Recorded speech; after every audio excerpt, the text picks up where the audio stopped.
Okay, welcome committee members, liaisons, and members of the public to the Legal Services Trust Fund Commission meeting. Thank you for joining us. We are using Zoom with the goal to foster a more inclusive environment and effective meeting.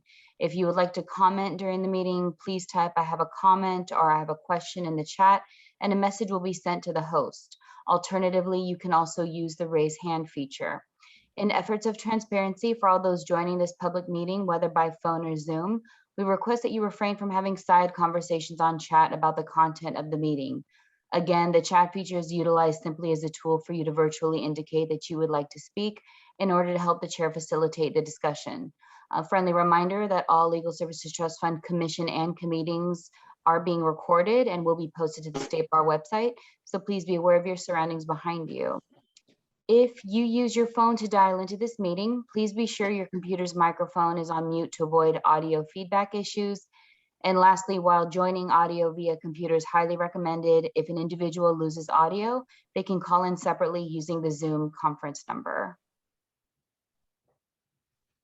And bear with me for those folks that I have not yet promoted. I'll be promoting you in just a second.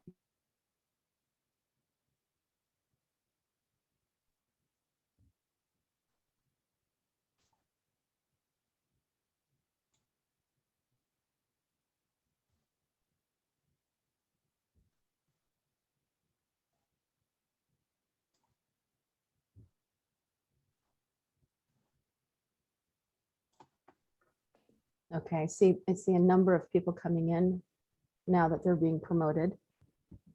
I have 9 from my count. I don't think we have quorum quite yet, but I can take roll call and see Bonachet. Okay, very good.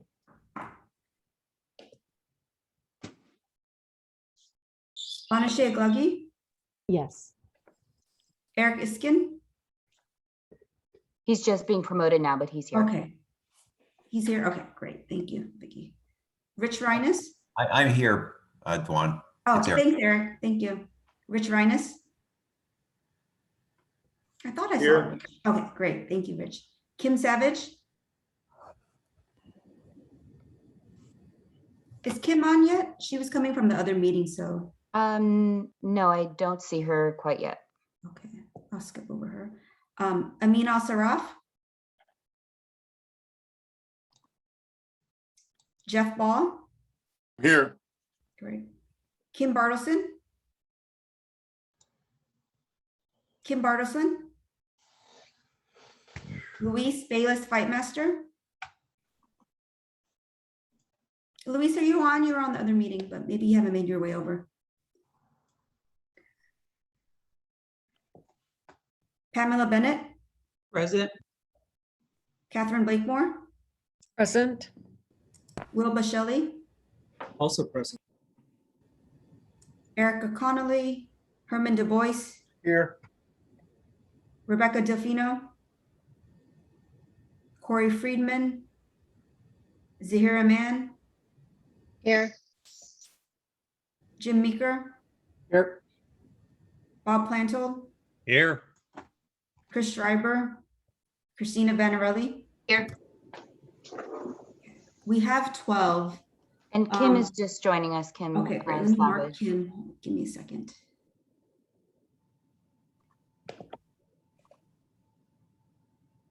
Okay, so we have quorum. Let me take a roll call with advisors and liaisons.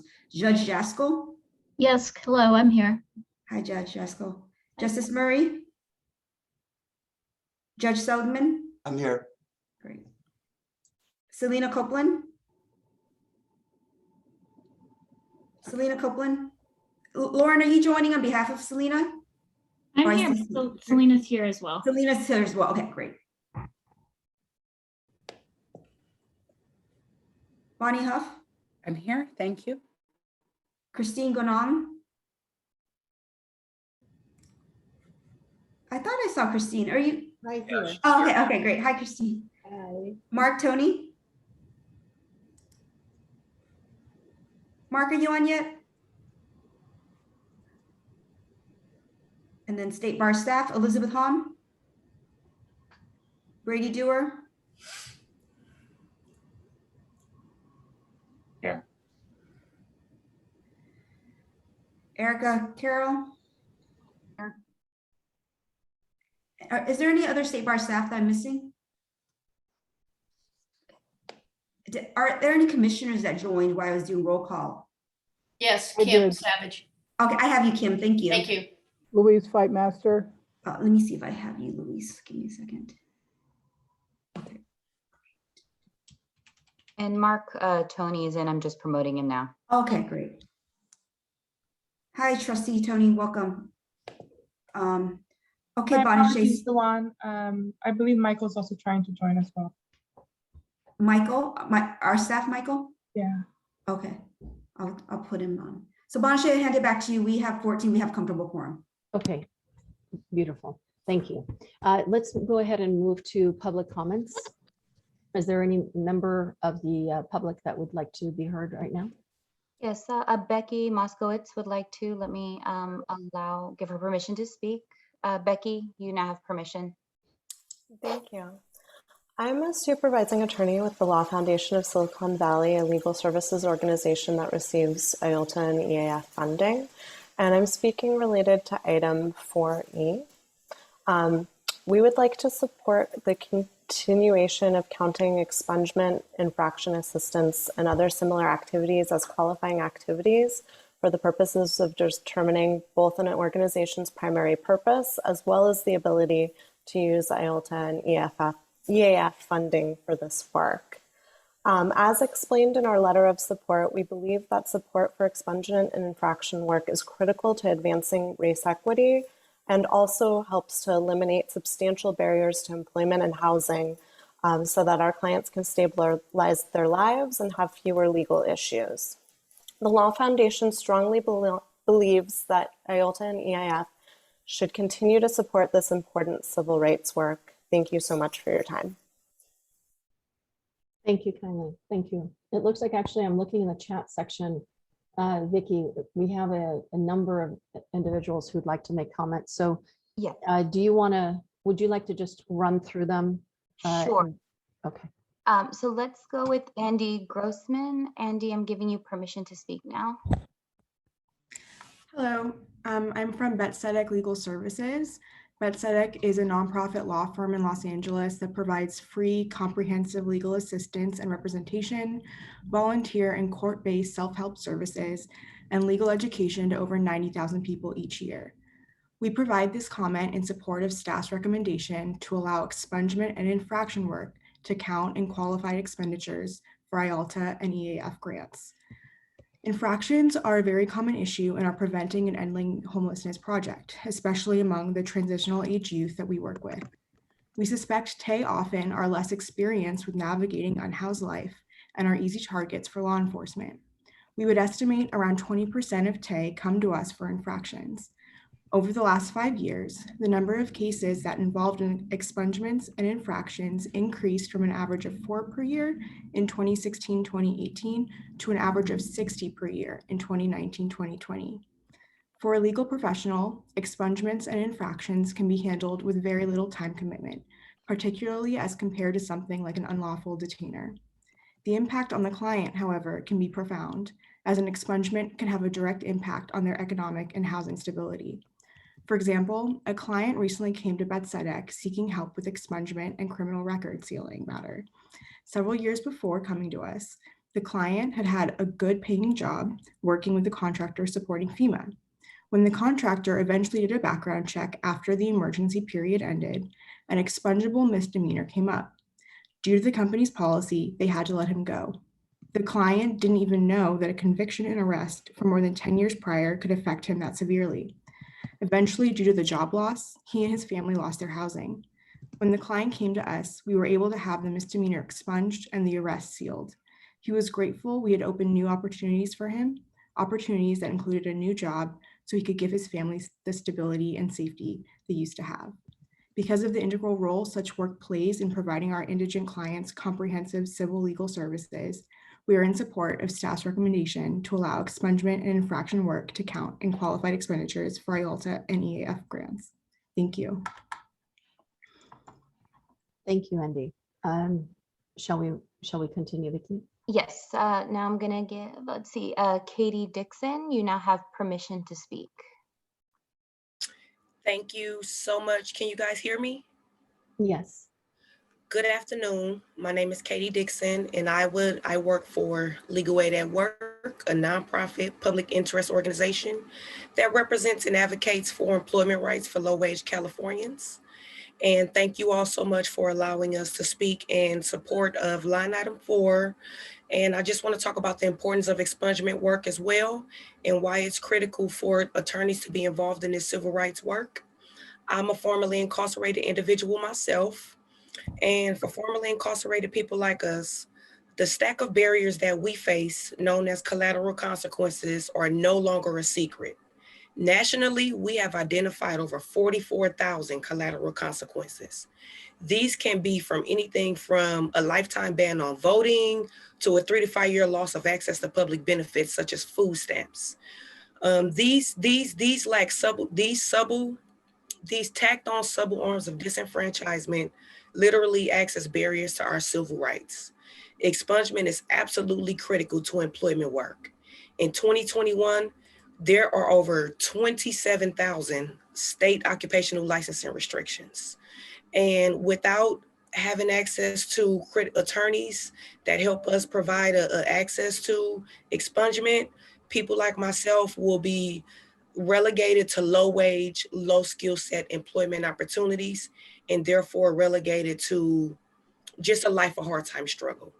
And I just want to say that in support of continuing to allow this to qualify, be a qualifying for attorneys to do this work. Without this access, I don't know where I would be at today. And thank you so much for allowing me to expound on this issue, and I really appreciate it. Thank you. Thank you, Katie. Thank you. Okay, Vicky, who do we have next? Is it Selena? Yes, then we have Selena.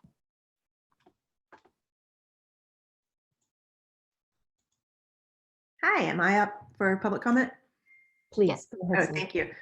My comment is brief. I just want to amplify the written comments and the oral comments of members of our community in strong support of staff recommendation on counting expungement and other related work as qualified expenditures. So this is strong support for staff recommendation. And this is Selena from Legal Aid Association, California.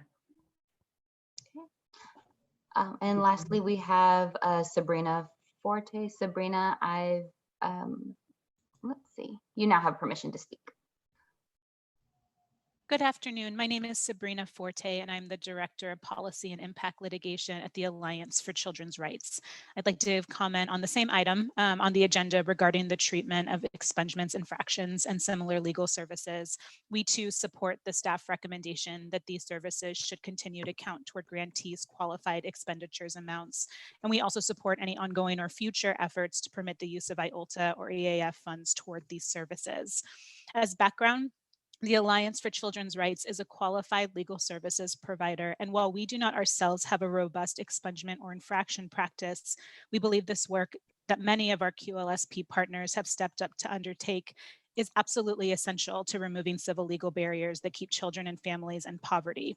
To illustrate from a children's law perspective, much of the Alliance's work is dedicated to ensuring that children in California's foster care system can live with family members, because placement with family is shown to improve outcomes for children compared to placements outside of family. Yet particularly for Black, Latino, and Native American families, a prior conviction, no matter how dated or unrelated to the child's safety and well-being, can prevent a relative from becoming a placement for a child in foster care. So we refer families to other QLSPs to provide expungement services to these relatives so they can be considered for an exemption and successfully complete the foster parent approval process. Excluding this work from QE amounts would reduce capacity for organizations that do expungement and infraction work, but also for those of us who partner with those organizations to address collateral consequences that come up in our work, creating new barriers for communities of color to achieve the relief they need to make their families whole. So for these reasons, we encourage your vote in support of the staff recommendation on this matter. Thank you. Thank you, Sabrina. Jason. Yes, I can read Jason's comment. Jason, if you can raise your hand if you'd like to be unmuted. But Jason Coleman with Community Legal Aid SoCal also joins in support of staff recommendation that expungement work should be considered a qualified expenditure for purposes of determining the size of IOLTA and EAF grants. Great. Thank you, Vicki, for your assistance on this. Any other members of the public that would like to be heard? Okay. Hearing none, I'd like to take the agenda out of order. And in fact, on the very subject that's before us that we've had public comments on, discussing the treatment of expungements and infractions, and to move into closed session at this point. So I believe that Kimberly has sent everyone the link for the closed session. We will, Dwan, are we going to close here? And yeah, we'll close there? here. Selena, I can text you when we come back into open session. I don't know about the other members of the public that want to rejoin us, how we would notify them, but I imagine we'll be in closed session for about between a half an hour and 45 minutes, if that gives you any indication. And with Lauren and Selena, then I can let you know personally, because I have your phone numbers when we'll be back. So Kimberly sent the link to the closed session about an hour or two ago. So we'll meet you back on closed session. Selena, do you have a question? I'm happy if somebody wants to quickly send me their cell phone number. Whenever I'm alerted that the closed session has ended and open session has returned, I'm happy to text people to get back on if people do. You can either chat it to me or email me, and I'm happy to kind of bulk alert everyone. So maybe Vicki, we could keep this link open for a bit longer while the commission members are leaving, so that there could be an exchange with Selena. Is that possible, Vicki? Or I think Vicki's opening up the closed session though. I don't know. No, Kim is opening up the closed session. It should work. I haven't received any messages from her with any errors though. She says she just started it. And does everybody on this link, all the commissioners and Board of Trustee members, do you have the closed session link? Okay. I'm here. Thanks. Christine, going on? Present. Mark, Tony? Present. Erica, I have 12 commissioners. I'm here as well. I joined a little bit. Oh, late. you're great. Okay, so that's 13. Erica, is that how many you have? Yes. Okay, great. We have quorum, Bonachet. We can resume. Okay, wonderful. Thank you. So as everyone knows, we moved into closed session to discuss the treatment of expungements and infractions, bringing the discussion now to the open session. Shall we continue on this vein of discussions in open session, and then we can continue with the rest of the agenda? Great. So now we're going to move a little bit out of order, like Bonachet is saying. So to continue from closed session, we're now on agenda item 4B, which is an update from the Eligibility and Budget Review Committee, which Erica Carroll, our staff, will be reporting on. Sure. So just to briefly summarize the memo that was prepared by staff regarding expungements, infractions, and other similar legal services. We've received inquiries about the proper characterization of expungement infractions and similar services as to whether they should be characterized as civil or criminal. We've conducted research regarding the governing authorities, including the IOLTA statute or the Business and Professions Code, the state bar rules, as well as the eligibility guidelines for both legal services projects and sports centers. What we've concluded is that expungements and similar work are criminal legal services, but they can be included as part of applicants' qualified expenditures and primary purpose determinations. But that there are other parts of the statute that would exclude those services from being funded using state bar funds, such as IOLTA and EAF. So we looked into the two main ways that this characterization could impact applicants, and those are the two main areas. Their qualified expenditures, which determines both their eligibility for funding and in the case of QLSPs, the size of their award. and found that under the statute, because it only mentions legal services provided, that work such as expungement could be included there for qualified expenditures. But because there is a specific prohibition in the statute saying that no state bar funds can be used for criminal proceedings, that IOLTA and EAF funds should not be used regarding expungement and infractions. So that is our current practice. Historically, we have both included this work under qualified expenditures and allowed budgeting in the past, but last year, in light of some of this research and what we learned, we instructed applicants not to budget using IOLTA or EAF for this work. And so what we are recommending is continuing with that practice that was established last year. So including it on the application for eligibility purposes, as long as it's otherwise qualifying, but not using state bar money for that work. Thank you, Erica. We'll open it up for any discussions from commission members or trustee members. Yes, Will, please go ahead. Thank you very much. Could I get clarification on two things? One, in this memo, we talk a lot about infractions and expungement, but if I could focus on infractions, and I am really unclear where the boundaries of an infraction is. Like the traffic infraction makes sense, but then there are many other things that seem to fall into a legal infraction where you can't go to jail, but you can be punished by a fine or other sanction.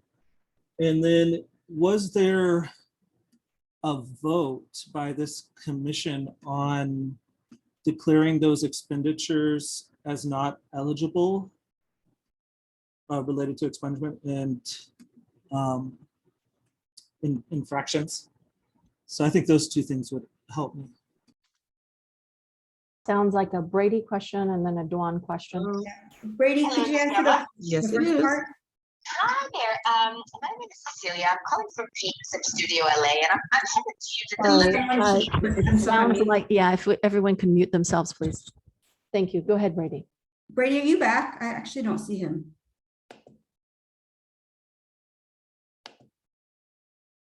Okay, it doesn't look like he's back. let me Why give don't you him go the- ahead, Dawn? With, I'll let Brady. Erica, do you mind emailing him or texting Brady while I answer Will's second part?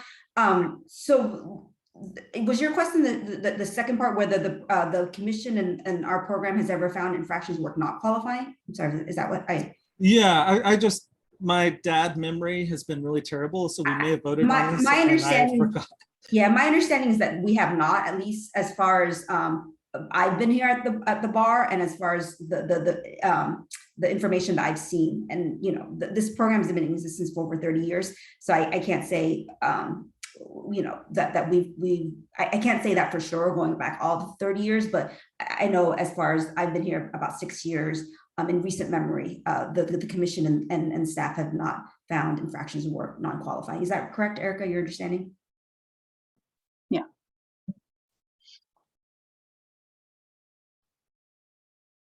And then the other piece, I will have to defer. yeah, the other to piece Brady will wait for Brady will. So let's go ahead and just put a pin on that second part of your question. And Rich has his hand up. I was just responding to Will's question. I've been here a long time, and I cannot recall a vote that was on that issue by the commission.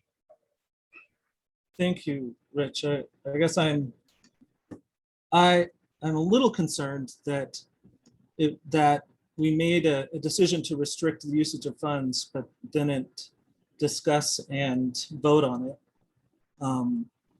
But I am not a procedural expert.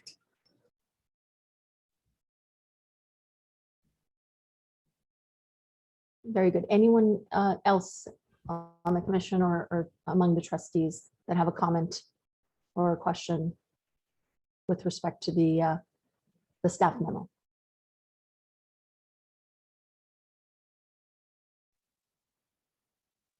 Okay, hearing none. So procedurally, Dwan, what do you need from us, if anything? We don't need anything. That was a report out, and that we will procedurally, what we'll do is staff will send out an email to let programs know that they can keep it on. We've already instructed them to keep it on their IOLTA and EVE application, but to segregate the funds in the event that the commission chooses to decide otherwise. So we'll send out an email and say that we can count that, continue to count that as qualified expenditures for their 2022 application. Very good. Thank you. Thank you to staff for all of this important work. And for Will's question, Brady's in a competing meeting today, so we've had to shuffle his schedule. He must be over at paraprofessional meeting. So Will, I will let him know that you have a question and have him reach out directly to you so that you can re-ask it to him.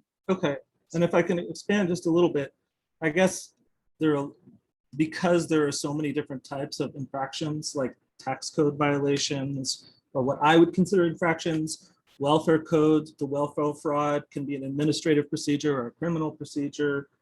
I really am just curious where those boundaries are. And it seems like where we decide what an infraction is or isn't, and what is in that gray area will be really important for the QLSPs to determine how they can budget. So thank you for that, and I'll look forward to his explanation. Very good. Okay, thank you. So going back into the agenda, we're back in section 3 on approvals of the meeting summary and actions from February 26th, 2021 meeting. Sure, and can we do a vote for each agenda item? There's the one for A is approval of action summary from February 26th. That was the last commission meeting. That's right. And then there are 2 corrections, correct? Yes. Okay, so shall we, do I have a motion? So moved. Thank you, Bob. And a second? I'll second it. Was that Pamela? Yes, ma'am. Thank you.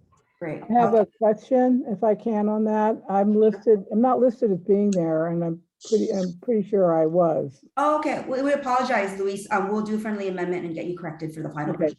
Thank you. Thank you. All right, It roll call doesn't vote. need an amendment. It's just a correction. Okay. There's no vote needed to add her name. Sorry, I misspoke. So we'll do the correction and for the final version that we keep on file. We'll add you, Luis. Okay, I'll do roll call vote. Roll call vote. Yes, please. Okay. Bonachet? Yes. Eric? Yes. Amin? Jeff? Yes.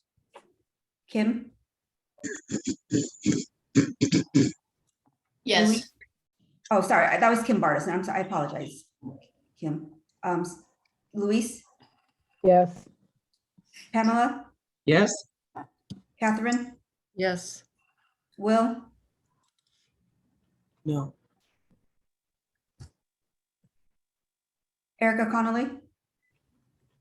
Herman? Yes. Rebecca? Corey? Zahira? Yes. Jim?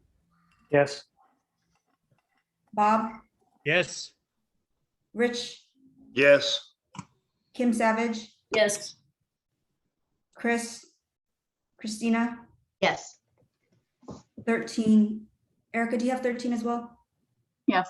Great, motion passes. Very good. Shall we go to B, correction to meeting summary and action items from the Yes. November 13th. So we had we found a administrative mistake on the amount of the partnership grants that we would like to make a correction. In the version that was posted, it has the track changes for the correct amount. Don't move to make the correction. Do I have a second? I will second. Okay, thank you. So Bob moves, Jeff seconds. Shall we move to roll call vote? Bonachet? Yes. Eric? Yes. Amin? Jeff? Yes. Kim Bartleson? Luis? Yes. Pamela? Yes. Catherine? Yes. Will? Yes. Erica? Herman? Yes. Rebecca Delfino? Corey, Zahira, Yes. Jim, Yes. Bob, Yes. Rich, Yes. Kim Savage, Yes. Christian, Christina, Yes. 15, Erica, I had 14. you have 14. Okay, hold on.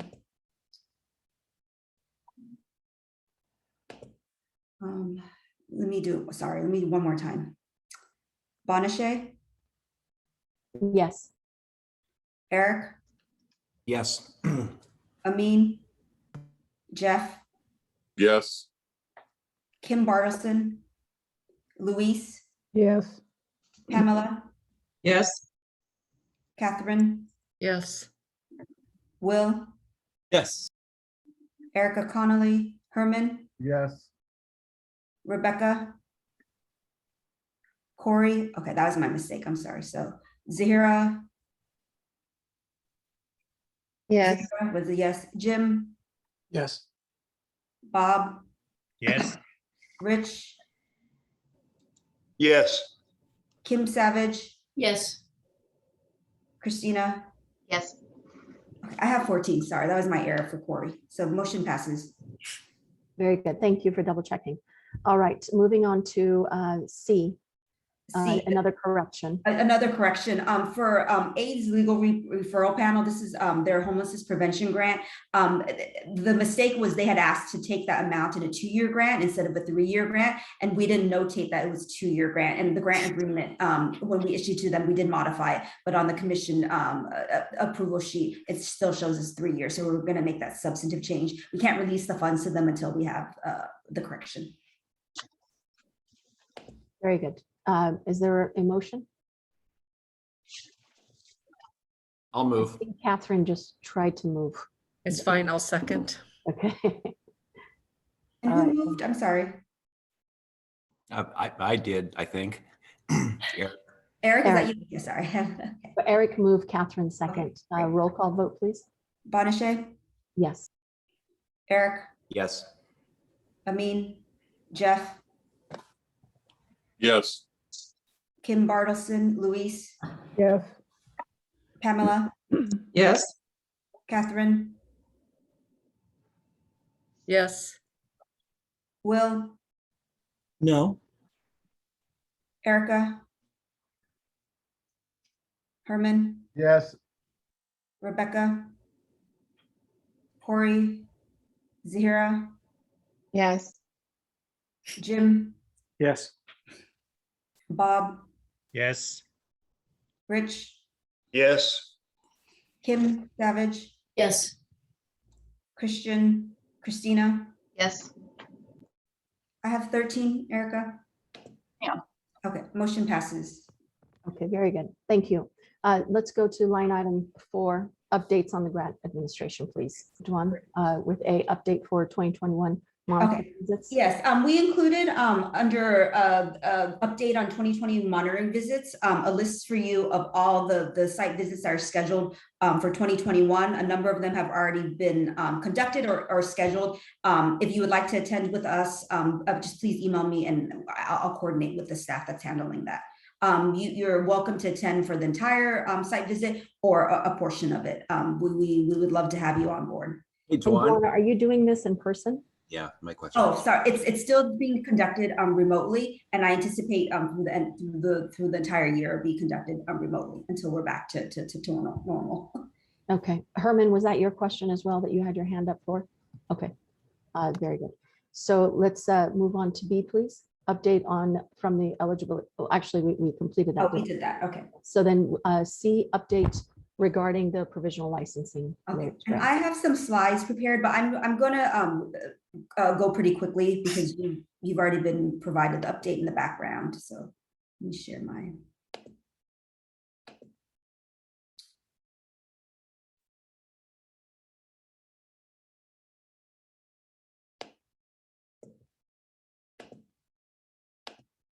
Okay, great. Can you see this?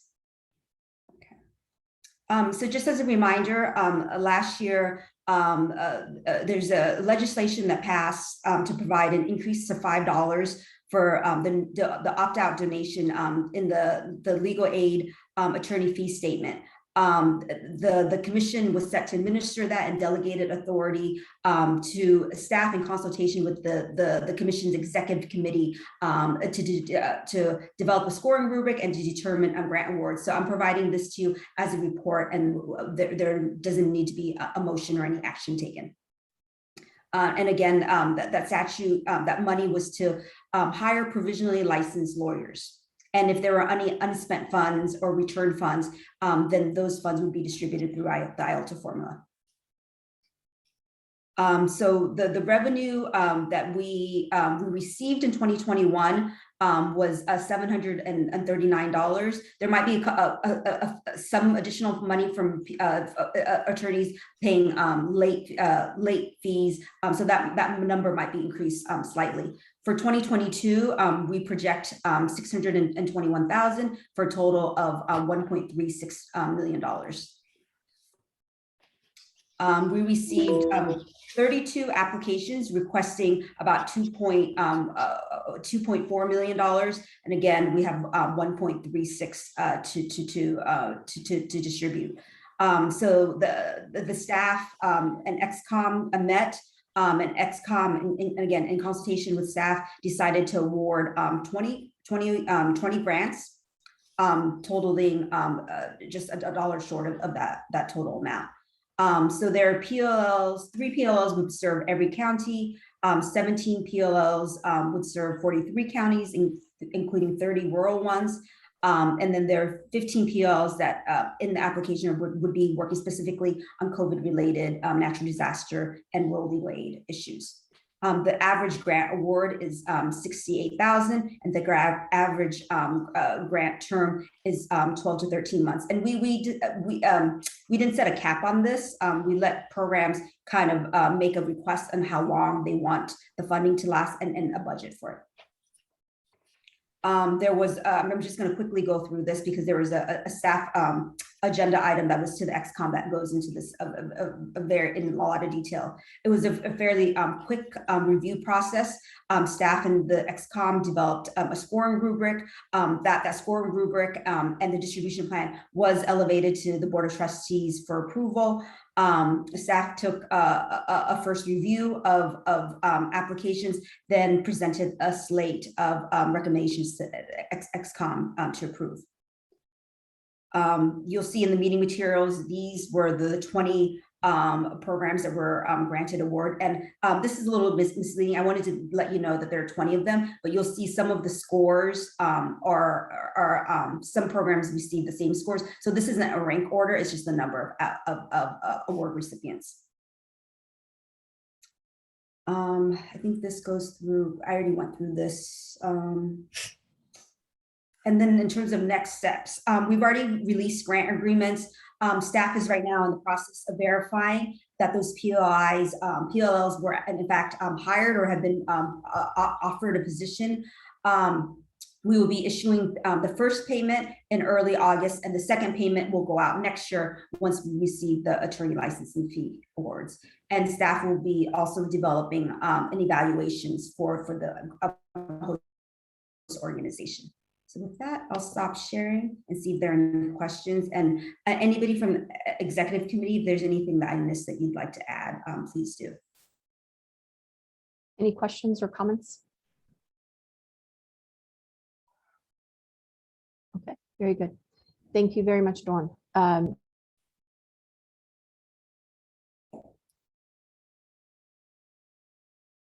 Banish, I think you're on mute. I had so many amazing things that I just said. So sorry you guys didn't hear it. No, just moving on to D, please. The report on 2020 annual legal services trust fund. And we're gonna hand that over to Michael. And you haven't met Michael. Michael is our new senior financial analyst, and we're just thrilled to have him. He comes with a background in auditing, and one of his first kind of projects in this department was to work with our auditors for our annual state bar audit.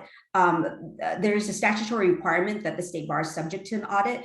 our actual program receives its own audit as part of that larger state bar audit. And Michael's going to walk you through kind of what the auditors need and in the process. And it's quite a heavy lift. That we are subject to quite a few audits, and they cycle through. So I can't remember the cycling, but it's between 2 and 3 audits every couple of years. And so Michael will walk you through, because it's very staff intensive when the audits happen.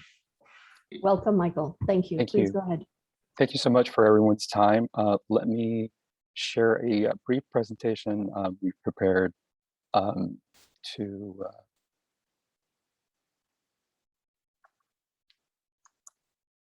okay,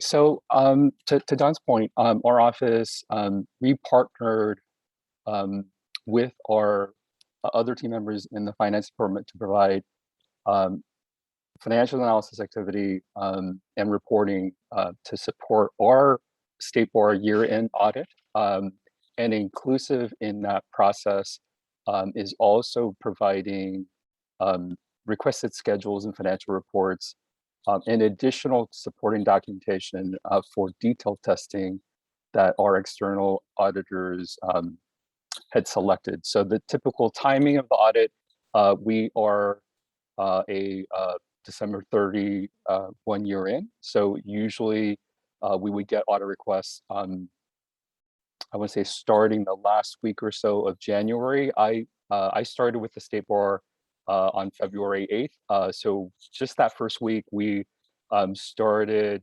reviewing what the audit process looked like the year before, and then gearing up and trying to sort of learn the sort of intricacies from an accounting perspective and accounting systems that are related to the state bar and what our department really needs to provide sort of going forward. And for this year, the audit ran through, like I mentioned, from February and all typically through the end of March. We actually had a couple of additional discussions and meetings with the finance group in reference to the audit in April as well. So typically it's fairly intensive and really pulls together a lot of staff's time to provide all the schedules and financial details that are part of the process. So from the audit process, what they typically cover for us is looking at the Legal Services Trust Fund, specifically the revenue and grant expenses. So from that standpoint, we provide reconciliations of all of our IOLTA remittance deposits. Staff does this reconciliation every day. And, on top of that, there's a month-end reconciliation of all IOLTA revenue to the actual accounting general ledgers. So those records and analysis are provided to support our year-end balances. And then on top of that, what we did in the audit process was we, as a part of the procedures performed for the Legal Services Trust Fund operating statement, which is a separate statement from the audit report, is we reconcile the commission-approved 2020 allocation amount through our Smart Simple data set and into the general ledger as well. So it is a lot of work to make sure all those respective touch points sort of are saying the same thing, and we have support for all those necessary elements. Oh, and before we move on, Michael, let me just add, so last year, the auditors audited the running of our IOLTA formula and did a really deep dive and found that we ran the formula correctly. He did have some suggestions on where we can fine tune it a little bit. We've implemented what they wanted in terms of the suggestion last year. They didn't do quite as deep of a dive in the IOLTA formula, but they did take a look at how the formula was ran this year and had no concerns. Thank you. And then in the respects to actual IOLTA grant distributions for 2020, the auditors selected 40 grantees out of the 99 grantees in the total program. They wanted actual supporting documentation, accounts payable approvals for all the IOLTA payments for these 40 grantees. So staff were to create allocation summaries, which is a allocation amount by county for each one of these grantees that were selected. We pull supporting documentation for 160 of the disbursements because the disbursements are done quarterly. And then on top of that, we also had to provide accounts payable sort of approval screens, sort of documenting management approval for the payments for 160 of the disbursements that were selected. And then on the financial reporting end, what we provided to finance and also as a part of the audit process was the balance sheet and income statement for the current year, creating those balance sheet and income statements from our actual trial balance and providing supporting information as to how that roll-up works. And then specifically for the Legal Services Trust Fund Program Report, that all those specific components on the actual operating statement for the trust fund, all the accompanying notes, and all the supplemental schedules, which would have been a breakdown of total grant awards by county, by organization, and by county, and the grants to service centers. And then just a little bit of a discussion in terms of the audit findings. We received an unqualified audit opinion for both the State Bar annual financial audit and also our Legal Services Trust Fund annual report. And what that means was we were doing everything right. There were no all the materials that were presented was fair. But however, as a part of the audit process, auditors did share with us a specific audit finding, and this is in quote for your preview. And basically, what the audit finding was in relation to was we had unfortunate turnover in key personnel in the finance group, and that sort of turnover unfortunately contributed to certain deficiencies that were related to internal controls. And where this was specific to was there was a journal entry that prior staff had booked that essentially is in relation to IOLTA Trust income revenues earned in the month of December, but didn't receive until January the following year. So this accrual entry is a $2.1 million adjustment, which when recognized and booked, increased our accounts receivable balance and also revenue for the month of December. But I think we had several discussions of that, and we've put in place several items from a process standpoint to address that particular type of finding. And before Michael goes to so I just wanted to point out, because if you look at the trust fund program audit, this is not where the audit finding is found. Our program audit for the Legal Service Trust Fund program is a clean audit. This finding you'll find in the State Bar's general audit, but it has implications to our particular program. That's why we wanted to bring it to your attention for full transparency. Thank you so much, Luan. So some of the actions that we've taken at the State Bar in conjunction with the finance group to address the audit findings, the hiring of additional staff, Wallace, our CFO, who is also new, started, I want to say, late February, early March. We have a new controller, new finance manager, Araceli Montoya is our controller, and Victor, our finance manager as well. They're also new, like myself. We're all CPAs, I think, by trade. We've implemented ongoing weekly type meetings with the finance staff just to discuss, any sort of questions or issues regarding financial accruals, financial reporting, variances on the budget when you compare it to actual. So we've been having those regular meetings, I think on a weekly or a bi-weekly type basis now. We've developed several enhanced documentation elements over reconciliation processes.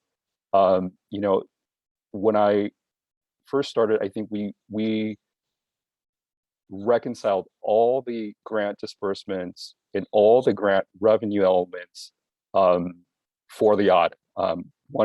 Those elements are done now as we sort of move through the year and not just during the audit. I think just doing it throughout the year as those transactions happen allow us sort of better control over any issues that might come up.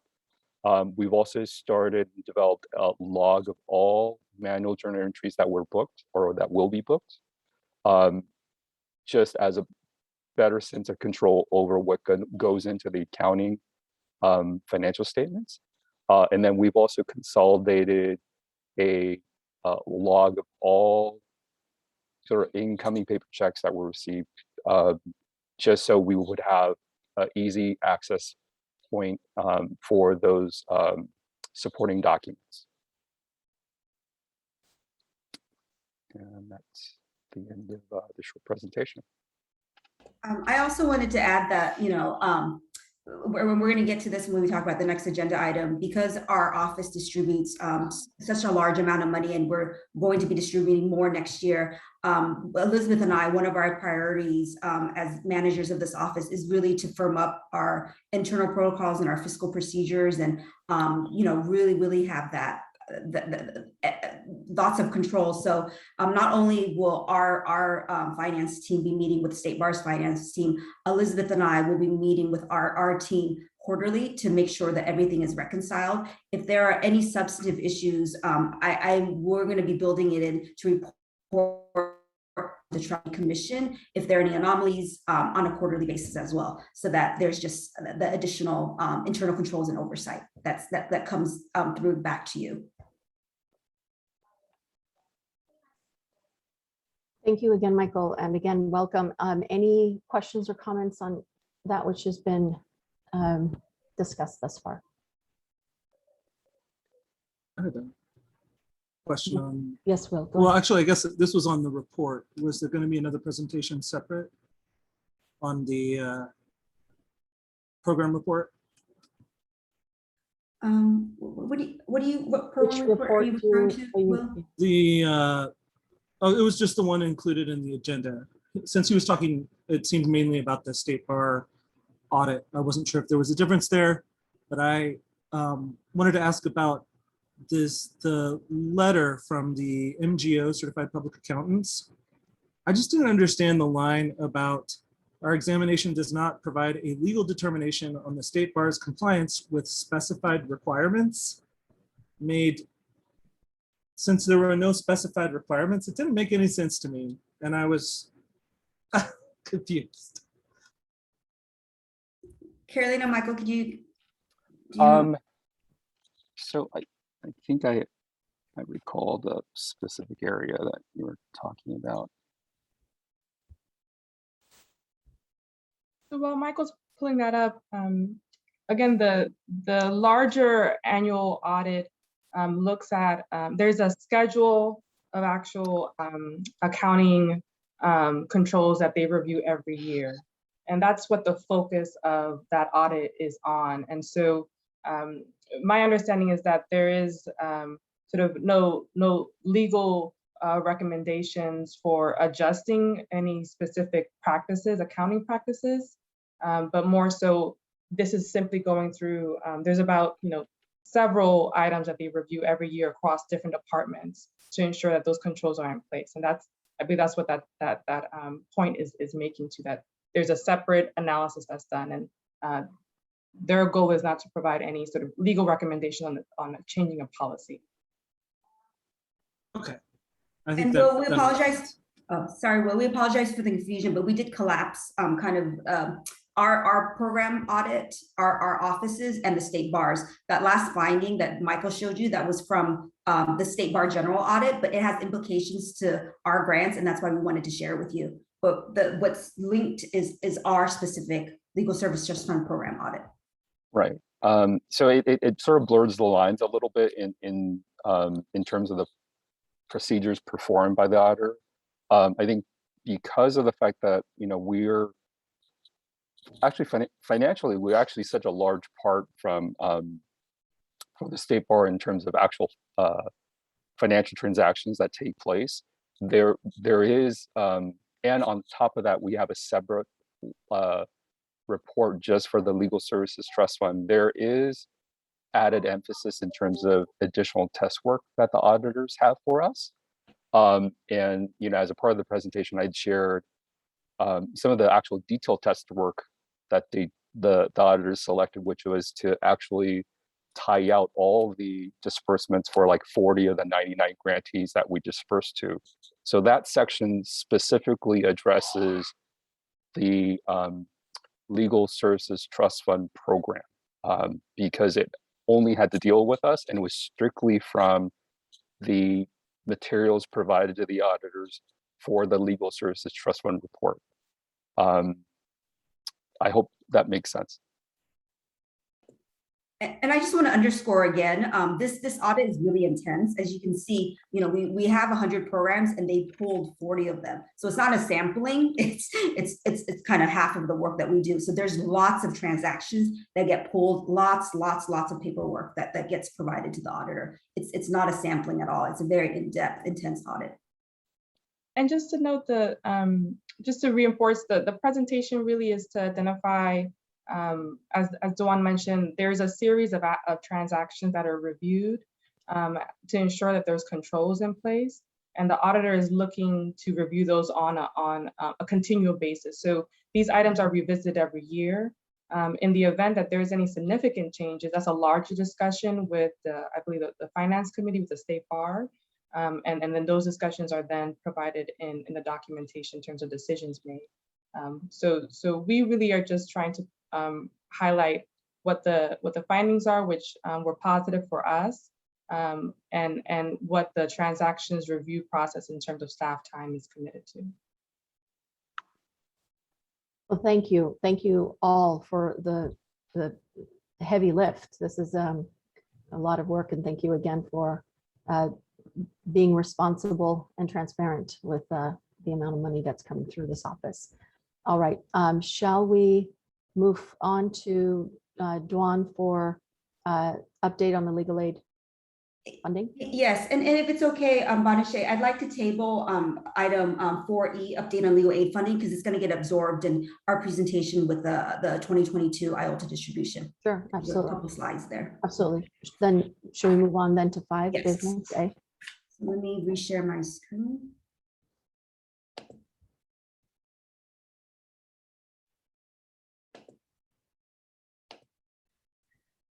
Okay, so Carolina and I will be providing this presentation together. Carolina is a program supervisor in our office, and she heads the bank compliance team and all of our fiscal work.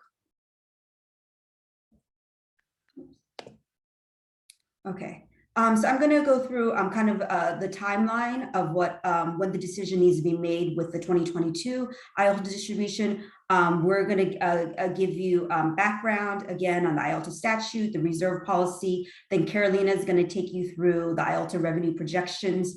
And I will then take you through some of the potential sources of funding that's coming through the pipeline with the help of Bonnie and Selena. And then we'll close out with the staff recommendation and the staff motion.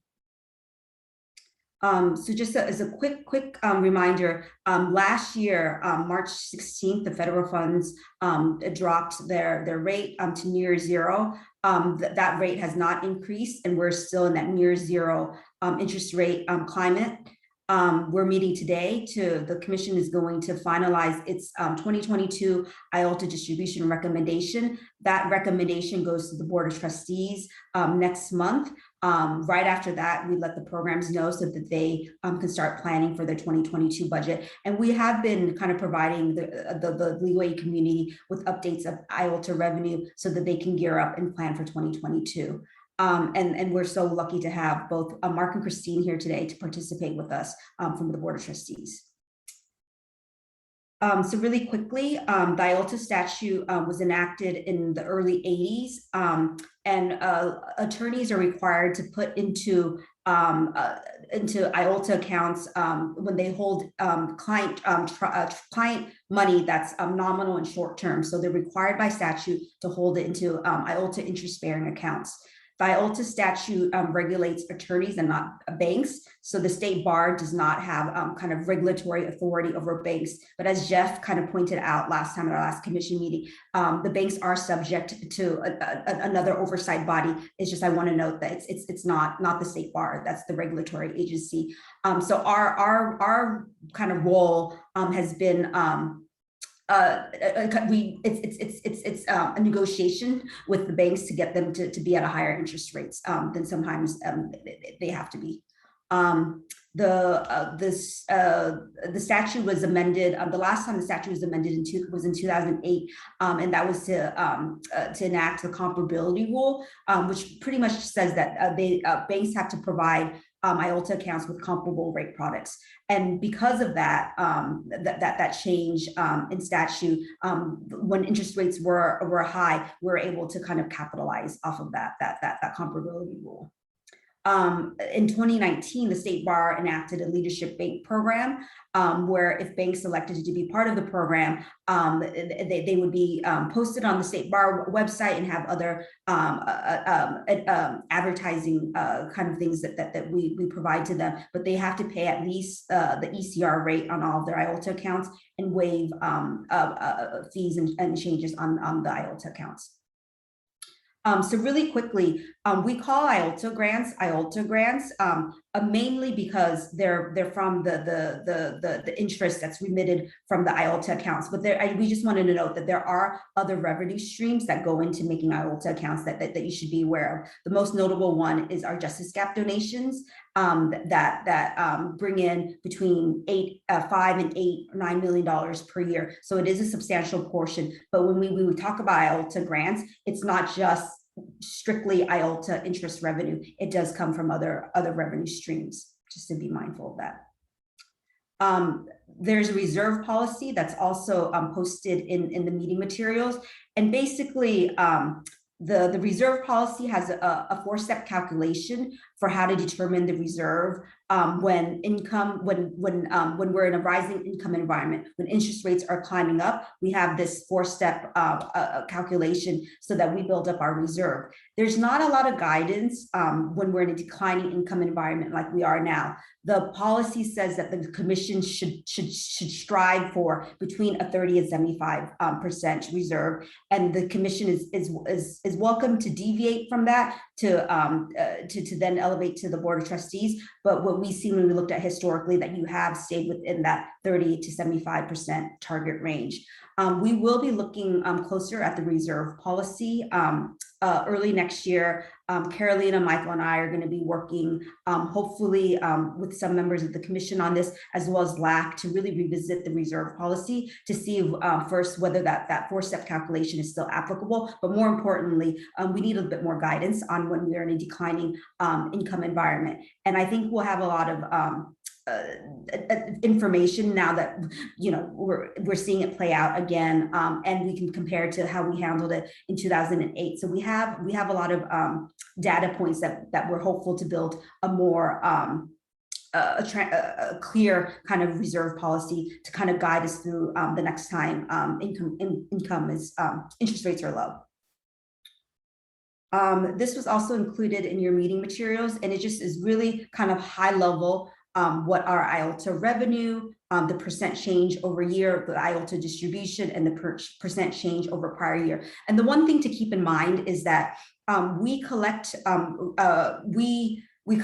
a revenue in a given year and we distribute it the following year. So in order to determine the 2022 distribution, we have to project out for the remainder of 2021. And that's really important to keep in mind as Carolina walks you through the projection, because every year when we come to you at this point, the June meeting, we only have through April remittances to then project out for the remainder of the year. So even in a high interest rate environment, it's very hard to project in a low income interest rate environment, especially given the pandemic and all the economic uncertainty. It has been very, very challenging for us to project out. So just keep that in mind, that we're projecting out in order to determine 2022 grants, but we only have four months worth of information to project out.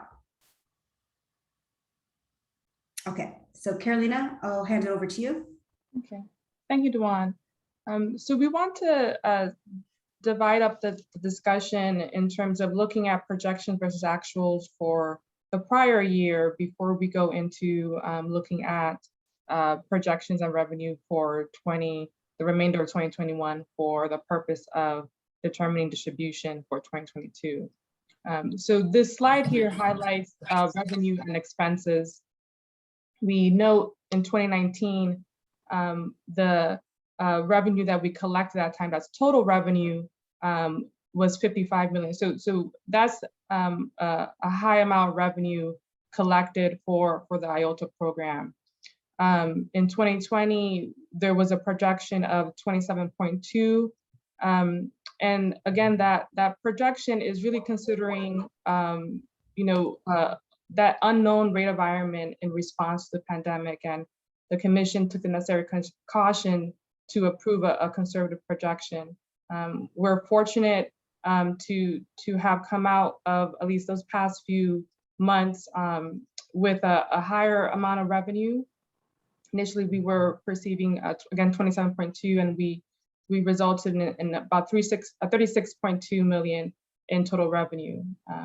So looking at how that resulted, if you then look at our ending net assets, taking consideration the expenses, the distributions that we had confirmed for 2020, and then considering as well as the administration expenses and transfers of funds for the Justice Gap Fund, it left us with a net position of 28.3.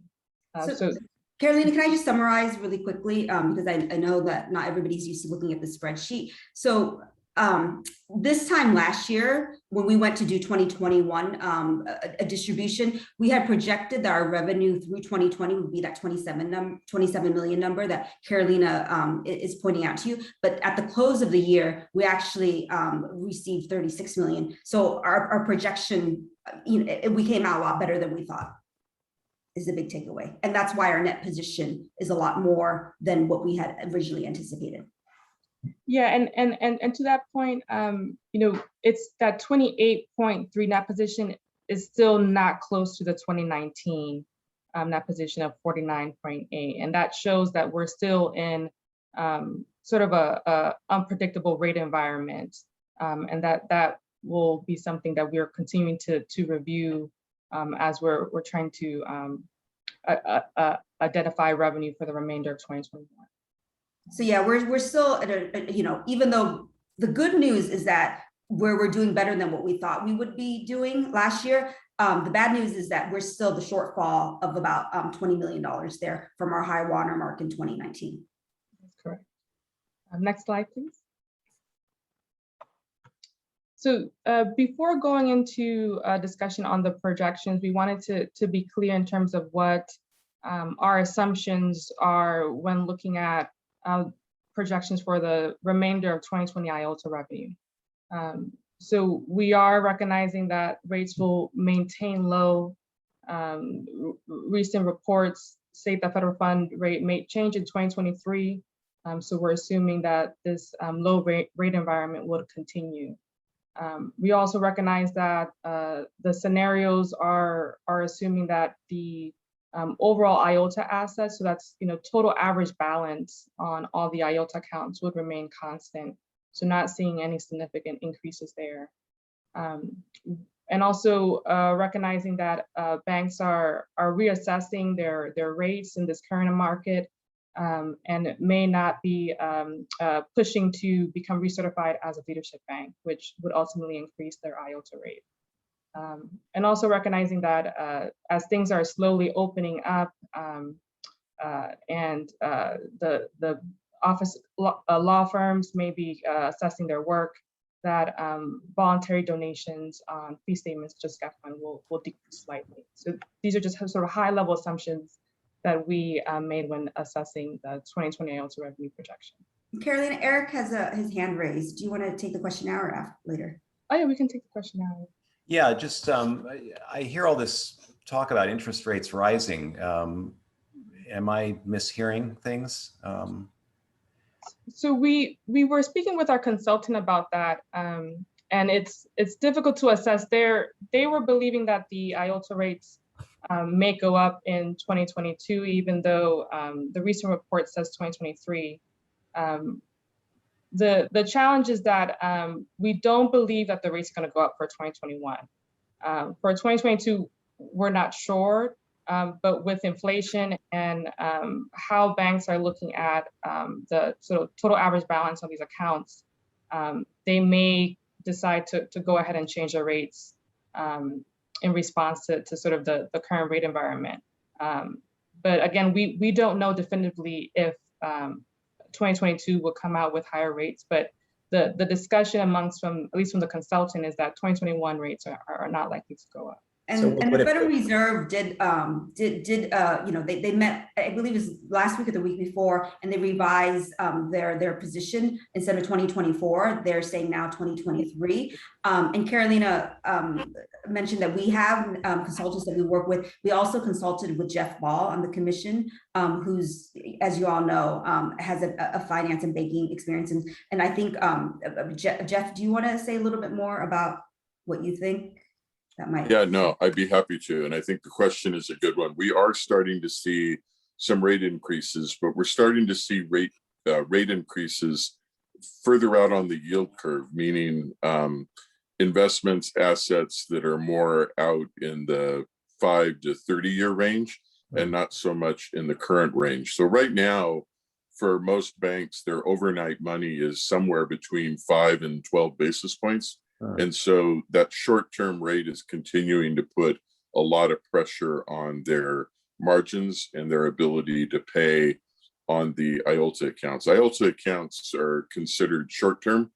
And so typically banks are match funding that with their overnight type funds. So it is very possible that within a year or two period of time, we may be seeing some increases in the short-term rates. But right now, most of the rate pressure seems to be farther out, which unfortunately doesn't really help for this type of money. So is it fair to say that this assumption that rates will remain flat and that IOLTA balances will remain essentially flat, those are conservative assumptions? Is that fair to say? Yeah, I think it's fair to say. I don't see a situation where rates go lower. And when Carolina was going through the numbers and the fact that our numbers came out higher, most of that was because IOLTA balances were higher. And I think it's difficult to forecast exactly where those are going to go in the coming year. So I think it's appropriate for them to assume that that's flat. However, I think we should realize there is the possibility that those could go down. So there's two components we're looking at here. There's the rates, which I think are going to be stable for at least another year or two. And then there's the actual IOLTA account balances. And that is much harder to predict because it can move up and down based on activity. I think we were all surprised to see how much it went up in the past year. Whether that's an indication it'll continue to go up or it could be a precipice for it to decline, hard to say. And so I think having that middle spot of assuming that it's flat is probably the best way to go. Okay, thank you. And Jeff, you bring up a very good point regarding the total average balance. So we focus our analysis on our top 10 revenue generating banks. They reflect about 87% of the total IOLTA revenue. From March to April, we did see a decrease in that total average balance of about 400 million. And we thought that was interesting. And so we raised that with Delta, our consultants, and they noted that this may be banks, this may be sort of accounts responding to the pandemic and changes to the pandemic. But again, it's still very unpredictable in terms of how the total average balance may increase by a certain percentage or decrease. So we're assuming that it's we're not going to, we don't assume too aggressively on this. We want to be conservative and say that it will be flat. Rich has his hands up, please. Yeah, I want to reiterate what Jeff had to say. The big dynamic here is the balances in the short term, at least. And because of the pandemic, I can tell you from our firm's perspective, a lot of deals came to a standstill. Money was held in trust accounts longer than people anticipated. And because the courts work was truncated during the course of the pandemic, deposits that were made might have been held longer than they would normally be held.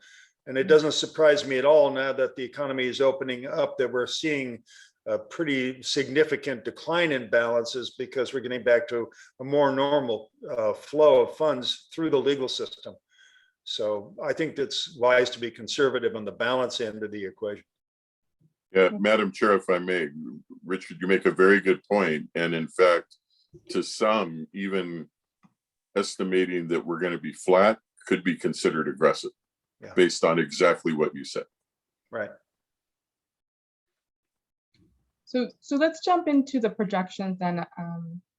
So here we're providing you with 3 scenarios. And this slide includes information solely on revenue. And so when you look at section A and you see revenue and then January, April IOLTA revenue, that's what we currently have on the books and what we were able to collect for that time period.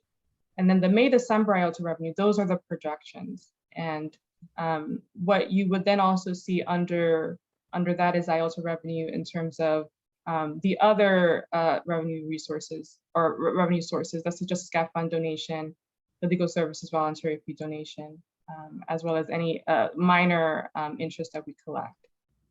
So to focus first on the scenario A, and we again look at our top 10 revenue generating banks. They again represent 87% of the IOLTA revenue. We look closely at their rates. So on average, our top 10 revenue generating banks, those rates are at 0.57 basis points. So they're significantly higher than the federal fund rate. And that's much to our commitment to monitoring those rates closely and ensuring that we have good relations with those banks. So when we look at the aggressive scenario, this is assuming a minimal overall loss. So not believing that we would experience a significant amount of decrease here in this scenario. And this will be an outcome of the top 7 revenue generating banks. So not seeing any huge shifts in the top 7, but seeing some of the shifts in the bottom 3, where those rates are much lower than the average, coming in between 0.03 and 10 basis points. So much lower. And so that will put us in a situation where we're collecting on total 29.2 million or so for that aggressive scenario.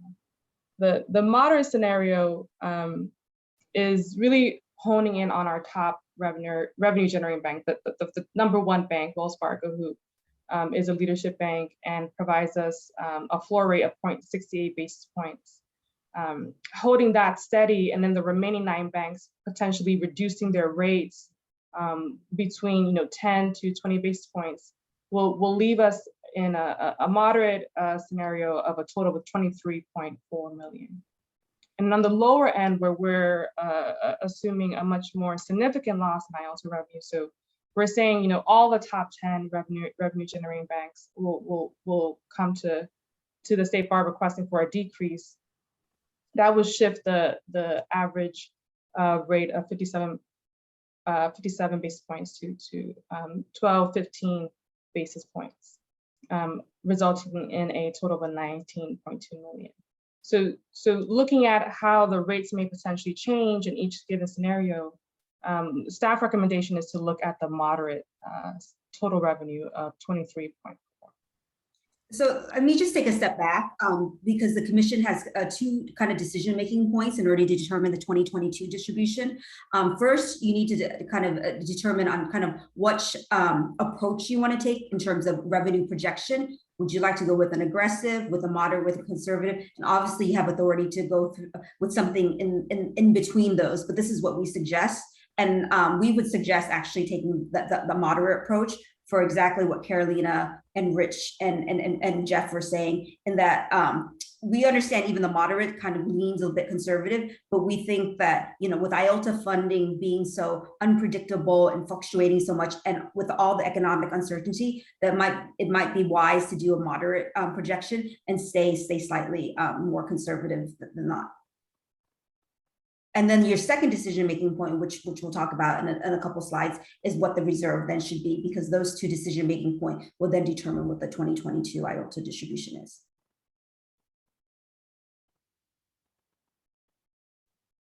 Bob, please go ahead. Thank you. I was going to support the moderate also, but because there is such a big gap in the projected revenue between A, the aggressive, and B, the moderate, what if by August or September, we see changes in interest rates that more support the aggressive approach? Does that allow us time to modify our plans for disbursement this year and up the amount of money we expect to be able to get out because the interest rates have increased? I'm saying that because as background, I notice there's some indications that inflation's increasing, which some people want to, you know, genuflect and scream and shout, oh, no, no. But if inflation is increasing a little bit beyond the Federal Reserve's plan, that also means interest rates are going to go up. Well, if that's the case, and we wind up getting more toward the aggressive end rather than the moderate, do we have time to revise and add in some of the projected extra money? Rhetorical question. That's a really good question, Bob. And you know, our timeline is really tight, even though it seems like we're early in the year, because this recommendation needs to go to the Board of Trustees, and then we're on a really tight timeline to run out the IOLTA formula and allocation to then release budgets for programs. So it's tricky, and I guess the short answer is probably not, because of how tight everything is. But with that in mind, that's why we think you should take the moderate approach to kind of hedge if there is a bigger dip in IOLTA and rates than we anticipate. Agreed. That's why I support moderate, even before you have presentation. Thank you. And Madam Chair, if I may, I think, you know, Bob makes an excellent point. I think, Bob, it's more likely within the next year going to be driven by the IOLTA balances as opposed to the rate. But again, it could go up or down. And as was appropriately pointed out, there really isn't a lot of time for us to make changes. We really need to plan now in terms of the full distribution for next year. Okay. So maybe we can transition to the next slide then. So here we want to highlight the projections with respects to the expenses, projected expenses, and then where we believe our ending position will be. So very high level, we reviewed section A, which includes the revenue, what we know to be true as of right now, the 7.1 million, and then the different scenarios for the May-December IOLTA revenue, leaving us with the total revenue 29.2 for aggressive, 23.4 for moderate, and then 19.2 for our more conservative scenario. The expenses, these projections of administration are consistent for each scenario, and then the grant distribution is also consistent because that was a committed expense. At the end, what we're looking at is total and ending net assets. So what is our net position, considering where we are at the beginning of 2021 and where we are in 2021? I'm sorry, the beginning of 2021 versus where we were at the end of 2020. So the key takeaway here is our moderate scenario leaves us with a net position of 25.8 overall. So next slide. So this is the discussion that Dewan was mentioning. In addition to looking at the different scenarios and deciding upon which to choose, there's also understanding what are the total grants, per each scenario, and then the reserve as a percentage of the prior year revenue. So what you have here is section E, F, and G. Section E was collapsed just to allow us to focus on funds available, which is a combination of gross income and the prior year ending net assets. So for scenario A, funds available with that specific projection will be at 58.6 million. For our moderate scenario which we recommend, it would be 47.2 funds available. And then for scenario C, funds available will be 38.7 million. And so we provide you with this information because the funds available, again, is adding both gross income and prior year net position. And then total grants is a calculation of funds available, subtracting what's going into reserves. And so staff recommended a reserve percentage of 50% in response to many of the assumptions that we outlined prior, and specifically to the uncertainty of the rate environment and the ongoing changes that we're experiencing with the pandemic shift. So what does that mean when you are looking at a 50% for allocation to reserve? It means that for the scenario A, which is aggressive, we're putting 14.6 million aside. For our moderate recommendation, it will be putting 11.7 million aside. And then for our more conservative is setting 9.6 million aside. So I guess to sum it up, if you went with the staff recommendation of both moderate and a 50% reserve, you're looking at that middle column with the grant distribution being the 35.48.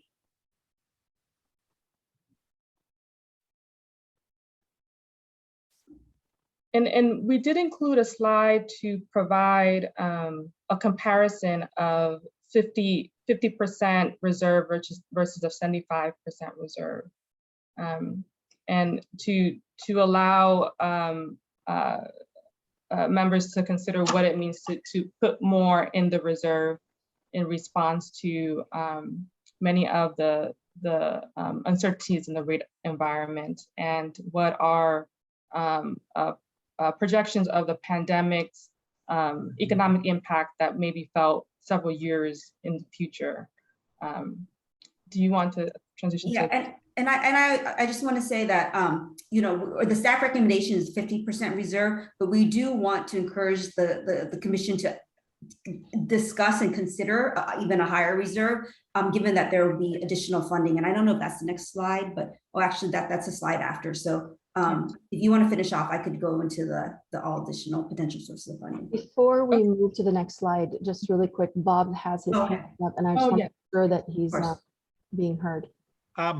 So my question is, why as high as 50%, even on the moderate side, in trying to look at the difference between B and C and 50%, why do we need to maintain the 11,800,000 approximately reserve? Could we have a 40% reserve that allows us to get a little bit out more while still having a substantial cushion? I mean, because 40% would still be close to $10 million reserve, or $9.5 million reserve.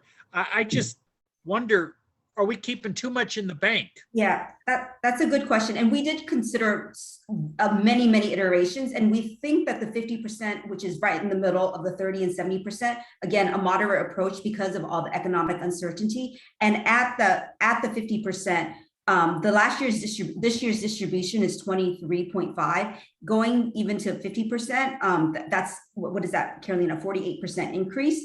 So I don't know if you need to go up to a 30% or 40% reserve, because we think it's more prudent to build the reserve a little higher because of so much economic uncertainty. And that would be if you went up to the last slide. I don't know if you don't have a slide with the 30%, right? But at the 30 or 40%,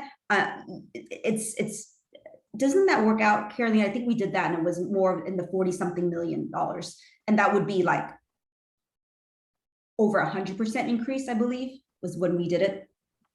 Yeah, so to do the 30%, it would be over 100% up a change in terms of what was allocated last year.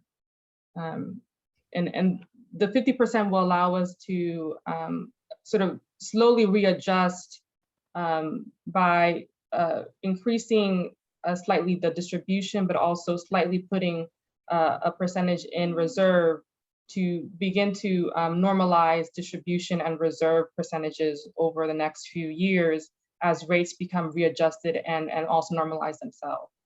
Because we really think that like it's important to stabilize funding. Obviously, if we had more money and we knew there was more certainty, we want to distribute more money. But because of all the economic uncertainty and the fact that some of these banks could choose to elect to be at a lower percentage, but they haven't. So the concern is if they go to drop and we're distributing, that we're going to have to cut funding a lot next year or more next year than we would otherwise need to. I didn't say 30%. That's a scenario option you staff developed. I said, could it be lowered like from 50 to maybe 40? The idea simply is, it seemed like you're gambling on bad times are likely. And I don't know that if we went for less than 50, we're helping people now and still have time to adjust if need be for the next year. If some major disaster financial scenario happens, as opposed to having a lot of money in the bank and not helping people now. That's why I said maybe 40. I didn't say 30. You calculated that, but that's not my request to lower it from 50 to something below 50. But Bob, if you would allow, I'm interested. I think I'm very interested in your argument, but I'd like to hear what the increase, or as I understand it, you expect more money to come in next year from funding, right? Yes. And I'd like to hear what that information. Yeah. So why don't we skip there, because actually, Dawn, let's go ahead and continue let's skip there, because I think we have a number of people who have their hands up, so I want to make sure that we're getting to everyone. So Rich, Will, Catherine, but let's complete the presentation. So should we take the comments from the other commissioners, Bonachet, or would you like me to go through Go ahead. I think let's finish the presentation and then we'll have discussion. So we have quite a bit of money that might be coming through from the state legislature. The legislature presented the governor with the state with a budget. We're waiting for the governor to sign it, so these numbers may change. And this is where I would like to invite Bonnie and Selena to help me with the presentation.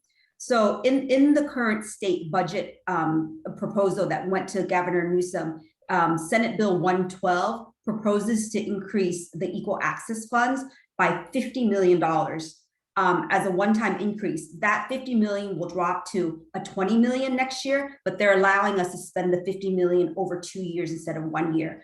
The $50 million, $45 million of that will be administered by the Legal Services Trust Fund Commission, and the other $5 million will be administered by the Access Commission for Innovation Grants. In addition, SB 112 also provides $40 million over 3 years for homelessness prevention. So that's a total of $120 million coming through for homelessness prevention. And this is on top of the homelessness prevention money that we're currently distributing.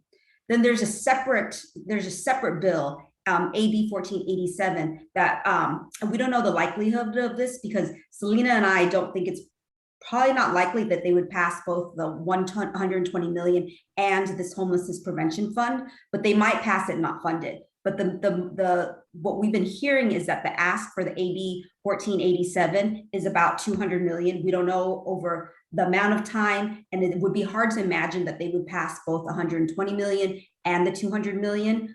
So again, Selena thinks that might be an unfunded ask, even though it passes. So there's a lot of money that's potentially going to be coming through. And so that's why part of the staff recommendation is to go middle of the road and do still a significant increase to IOLTA 2022 grants, but hedge because we don't know with the uncertainty of the interest rates, because potentially there's going to be still a lot. We don't know quite the outcome of this. And I think we've been told the governor might sign this morning.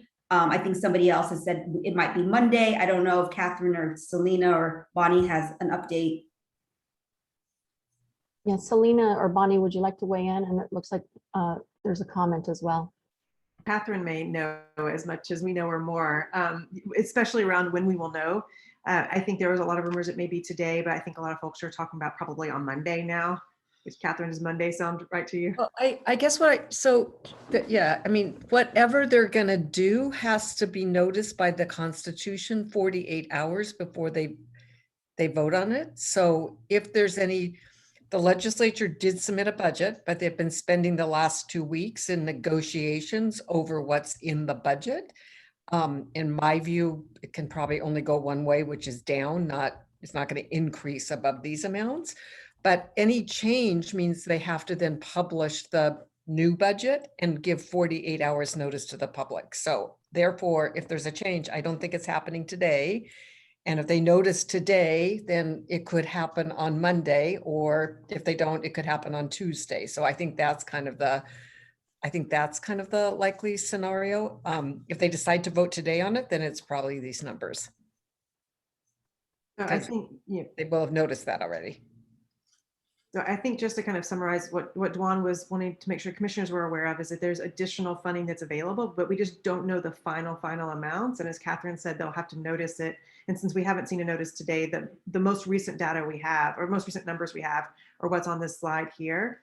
And the 1487 piece, I think is just a wrinkle, but that may change some of the language of the budget bill language, but would be unlikely to be new funding at this time. But I think what this is really a heads up from Dwan to the commission is that there will be significantly more funding available for this commission to distribute. It's just we're not sure yet how much of it will be base equal access fund and also how much of it will be in the new homelessness prevention funding. Doesn't this count towards us having a smaller reserve if we're expecting significant new money? We don't need to hold back as much if that's true. It's only money for this next year for most of it for the Equal Access Fund, and the Homeless Prevention Fund is for 3 years. And I guess the Equal Access Fund can be spent over 2 years. So I guess what I'm going to say, I'll just, Bonachet, is okay if I just make one other comment? No, absolutely. Go ahead, please. So I'm actually a supporter of the moderate approach, and I'll tell you why, which is IOLTA money can be used for purposes that equal access money cannot. So equal access money is great, but it cannot be used to sue the state. And at least for many of the legal aid programs that I have worked in over my career, is there are often reasons that the state needs to be sued on a change of policy or whatever. And the only money available then is to use the IOLTA money. So I wouldn't encourage like us deciding to distribute less of that than the moderate approach, because it could put programs in a place where they have a lot of equal access money, which is good for individual representation, all kinds of amazing work, but it might make it harder to have other sources of funds to do the litigation against the state. So, well, I don't disagree with that. What I'm suggesting though is, in line with Bob's comment, is if we go more towards a 40% reserve, that means we're going to increase the amount of IOLTA money going out.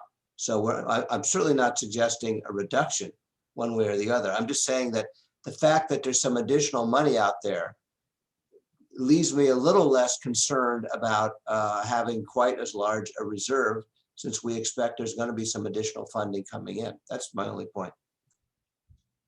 Right. I think the point is well taken, Catherine, that these funds are earmarked. So that's, I think that's important for us as we're making these determinations. Rich, please go ahead. I just want to make the comment, we're in the service business, and that means that the grant recipients use the funds for employment purposes, hiring staff to increase their services, lengthening the hours of those that are already paid. And when I think about the reserve, I'm thinking about smoothing the curve of funding so that employment decisions can be made with some promises to those who are being employed or whose hours are being lengthened, that this will continue for a period. So to me, the reserve is 23 funding, and it will assist us in later years to smooth the curve.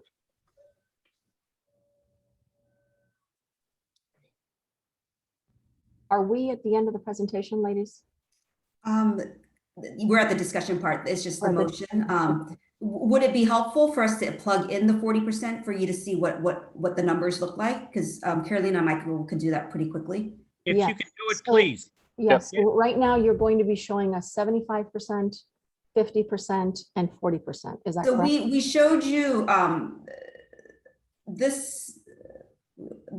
This is the 50% here. Okay. Carolina, this is a 75%, right? Yeah, Michael just calculated. Michael, do you want to share your screen? Let me stop Yeah. sharing my screen. No problem. So during our discussion, we were doing the calculation to change the reserve percentage from the 50 and the 75 to 40. So let me share my screen with you.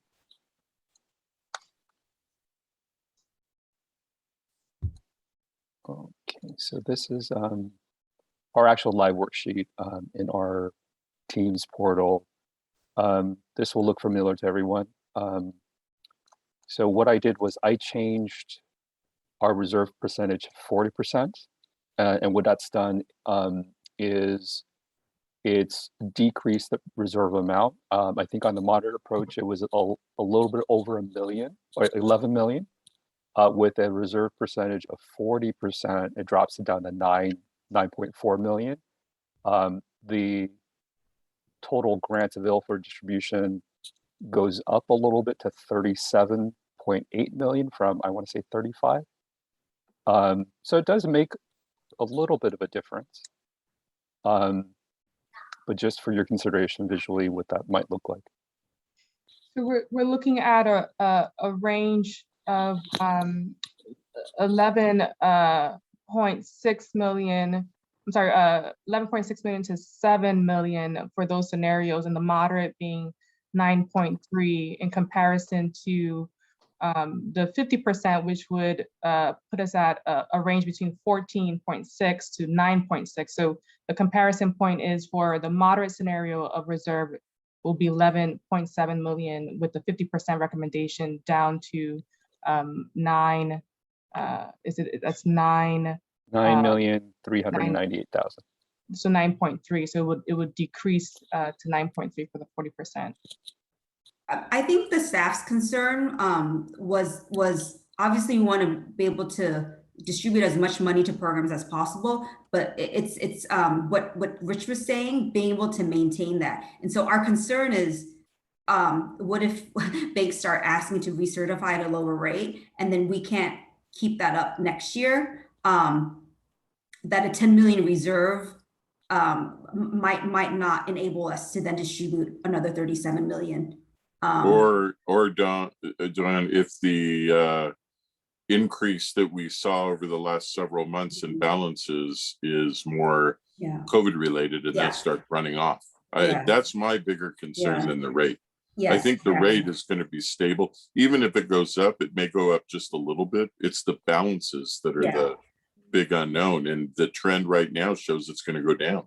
Yes, exactly what Jeff was saying. I misspoke. I meant just in terms of IOLTA revenue in general, but yes, you're right. In terms of the total deposits, that might then garner less IOLTA revenue that then we can't maintain in 2023, a $37 million distribution. We think it's more prudent to go up than to have funding go down and then cause layoffs. But so the other thing that we sorry, Michael. I wanted to point out was in the months between April in March, what we noticed was there was a big shift in our top 10 banks, meaning that we saw certain top 10 banks completely drop out of the rank, and they were replaced by other banks. And this indicates, I think, to a degree, there's revenue pressure on the banks where currently they're not making any money. There doesn't pay them to hold money on deposit. And that's probably gonna be the environment for the next 12 months. So for them, I see the potential trend of not wanting to pay the current IOLTA rates and dropping out of those programs completely, which would obviously impact our revenue base. All right, I have a number of folks with their hands up. I just want to really quick say that, last year when we were having this discussion, I was a proponent of let's get as much funds out as possible. And thank goodness the results were positive based on those decisions. But I am listening to Jeff, given that his fingers are on the pulse of this on a daily basis. It's literally the water he swims in. And I think that we've had a positive run, and that there's going to be, obviously, it's signaling, they're signaling that run is going to change. So I'm with some of the other colleagues of ours here with the more conservative kind of middle of the road, 50%. But we haven't made those decisions. We haven't gone to that decision point yet. Let's hear from Will, Kim, Selena, and Zahira in that order, please. Thank you. I also have been strongly influenced by what Jeff and Rich have said, though I think my conclusion is different, which is if we are heading into financial struggles, I think the philosophy, I think, is valuable for this commission. We're not a business. We're trying to make sure that these businesses are providing legal services and improving access. Well, financial downturn is a cause for even more legal aid need in my mind. And I think that hearing that is a strong possibility makes me want to dip further into the reserves. Although knowing that there's another pot of money that may be coming, I am less convinced by my own argument there. But I think it really is important that we use the reserve for the purpose of making sure that these organizations can provide when there is an increased legal need, and not just for maintaining stability, but trying to anticipate an increase in need. I think that would be the argument there for less reserve. But if we get the other pot of money, let's save as much as we can. So thank you. Thank you. All right, Kim, you did have your hand up. I'm not sure if you still have a comment. Just that I'm pretty much aligned with taking a cautious approach, really, for what Rich has said, which is trying to have the programs have the ability to maintain some sort of stability in their operations. I think that's really important. To let people go and bring people back has a trickling downward effect, which is not helpful for the clients.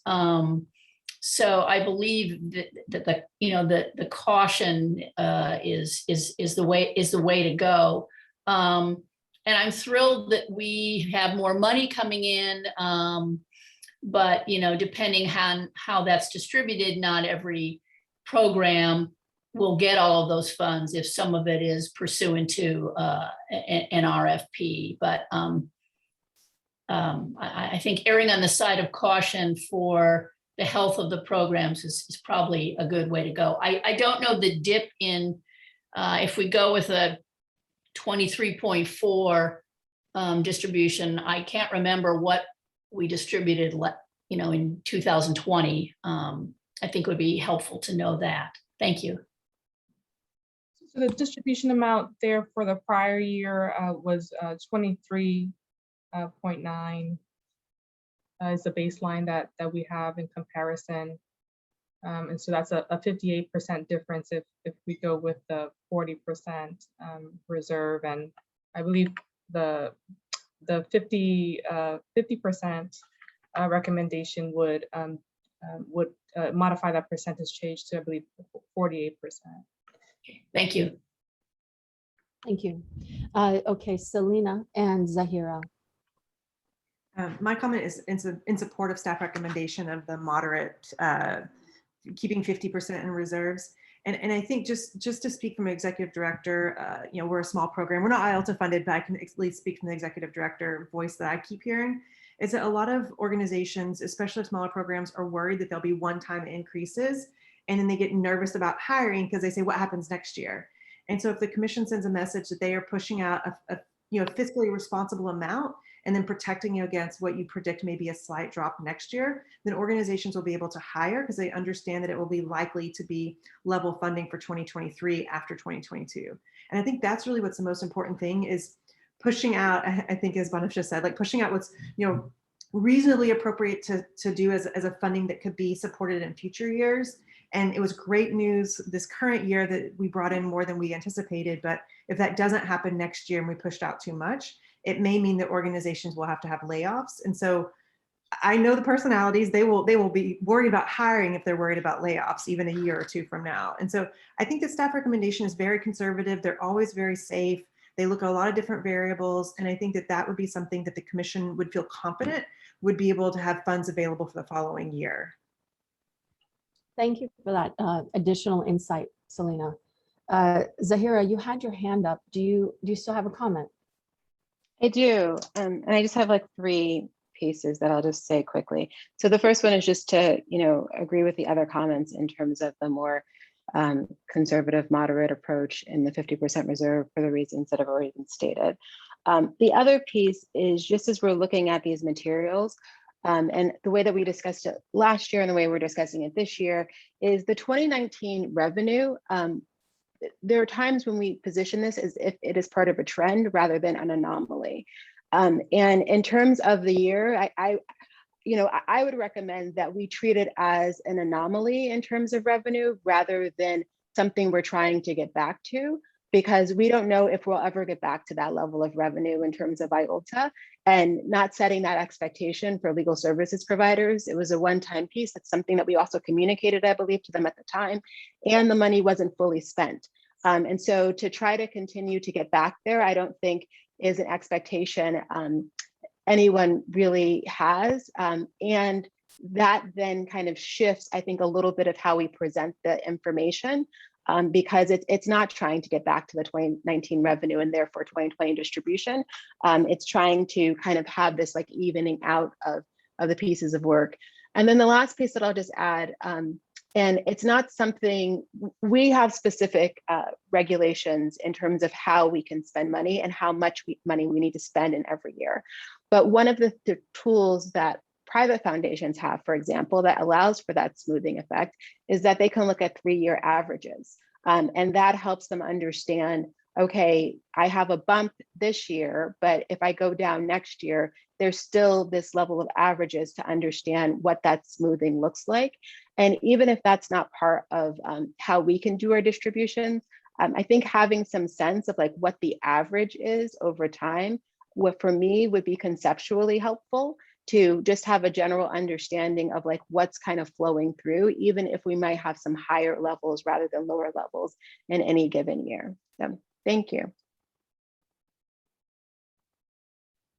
All right, very good. Are there any other comments, questions? All right. I just want to agree that the 3-year average would be totally helpful in giving us a longer term perspective. Thank you. So shall we move to the staff recommendation? Catherine makes a motion to adopt the staff recommendation. Was that Catherine? Okay. Do I have a second? Was Catherine, sorry, was I on mute the entire time? We're not, no. They got it, and I'm happy to make a second. Thank you. Thank you, Jeff. Shall we move to a roll call vote? Lauren? Do I need to show the motion again, or do you need the number? Or, Why don't you go ahead and show that? okay.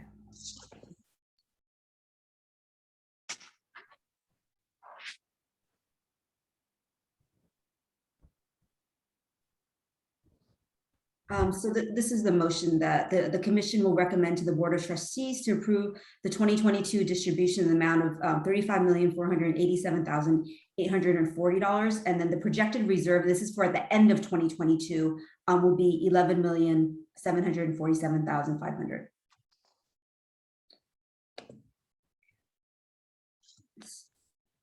So I'm sorry, who moved again? Catherine made the motion and I seconded. Okay, great. I'll do roll call then. Bonachet? Yes. Eric? Yes. Amin? Jeff? Yes. Kim Bartleson? Luis? Yes. Pamela? Yes. Catherine? Yes. Will? Yes. Sorry, I didn't get to the keyboard. Thank you. Erica Connolly? Herman?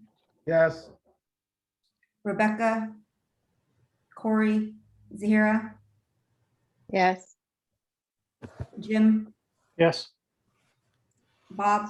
Yes. Rich? Yes. Kim Savage? Yes.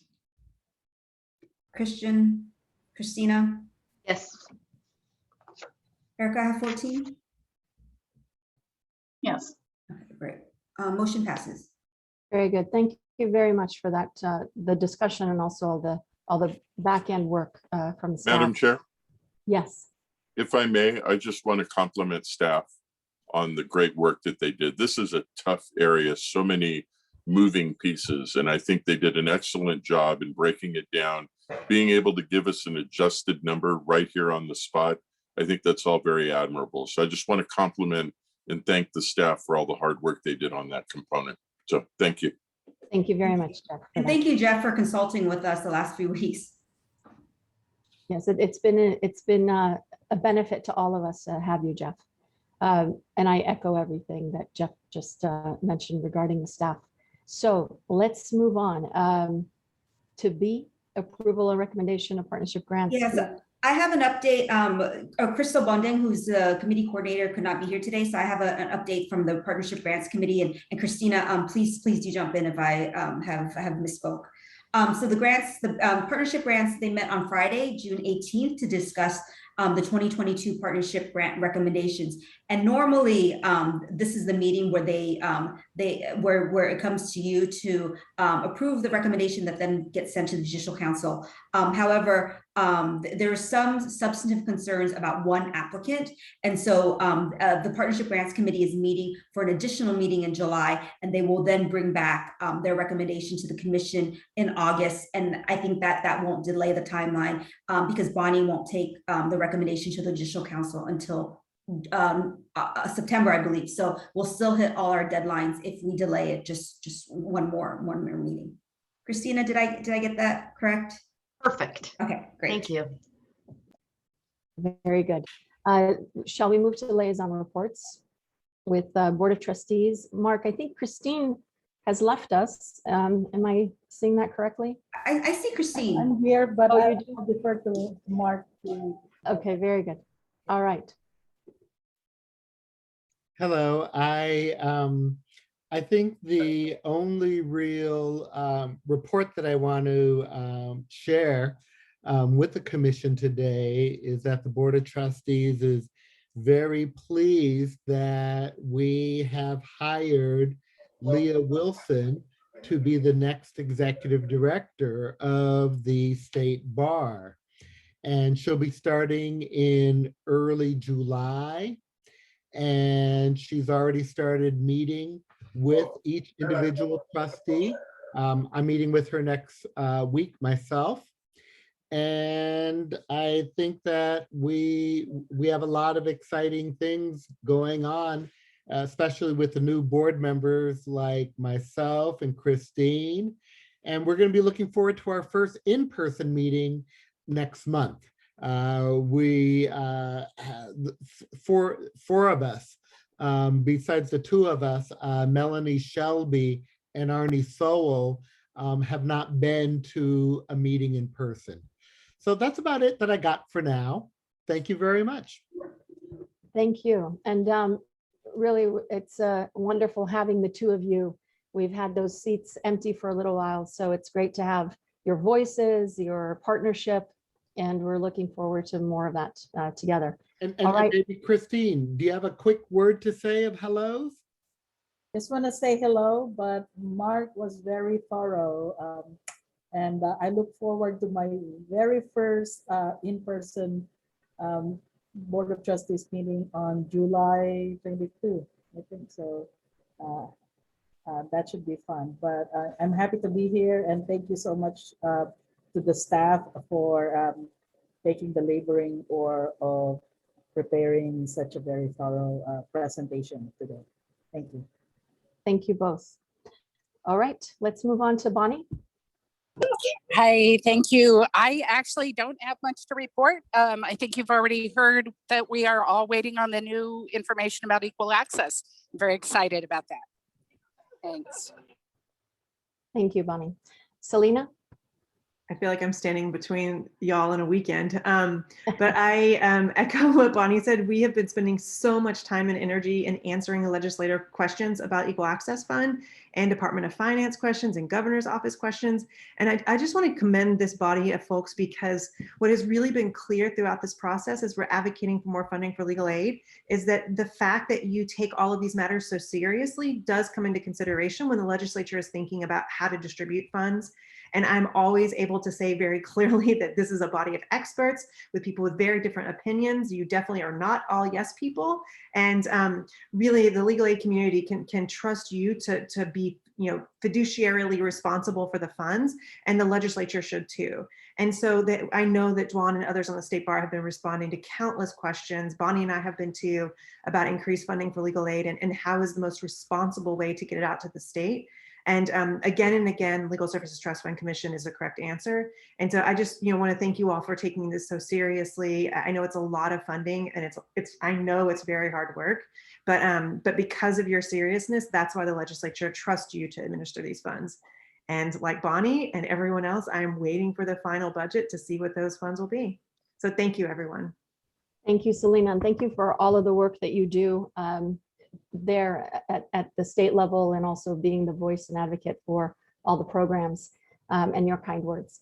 So Bob, I don't know if you're ready, but we are actually over an hour early. I don't know if you guys want to talk about anything else, if there's any other discussions you have, but amazing work that we were able to go into closed session, have the discussions we've had, and finish early. So kudos to everyone here. And Bob, I'm teeing it up for you. Oh, Dwan's Wait, I just wanted to say one last thing. So as soon as the number comes in and the governor signs, I will send out an email, and we do anticipate that it's going to be a number that we're very pleased with. Elizabeth and I have already started the pre-planning in terms of how to distribute the funding. We may need to call on you to add one ad hoc meeting to plan. And the Homelessness Prevention Committee is the one committee that's probably going to have to gear up pretty quickly to draft an RFP and rubric and all that good stuff. So if you're on the HP committee, you probably will be receiving an email from me very shortly.